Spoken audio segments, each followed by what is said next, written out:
नमस्कार भावांनो. मौजे गराडे मैदानामध्ये घरचाच साज पळताना दिसला.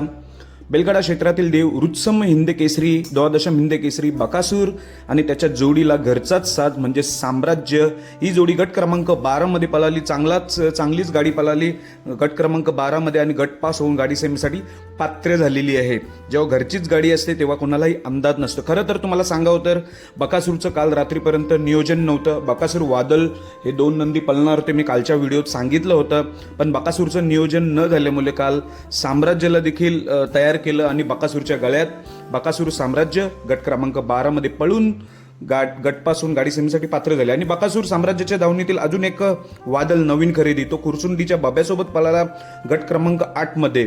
वादल आणि खुरसुंडीचा बब्या गट क्रमांक 8 मध्ये पळून चांगल्या रीतीने काटाकीर लढत झाली. काटाकीर लढतीमध्ये वादल आणि खुरसुंडीच्या बब्याने बाजी मारली. गट क्रमांक 8 मध्ये गटपास होऊन गाडी सेमीसाठी पात्र झाली. अशा प्रकारे टोटल 6300 धावणीची 3 नंदी आहेत. 2 गाड्या गटपास झालेल्या आहेत, सेमीसाठी पात्र झाली. आता सेमीला सर्वांचं लक्ष लागलेलं आहे मौजे गराडी मैदानात बकासूर साम्राज्य या गाडीकडे आणि वादल आणि खुरसुंडी बब्याचं या गाडीकडे. बेस्ट ऑफ लक सर्वांना. धन्यवाद.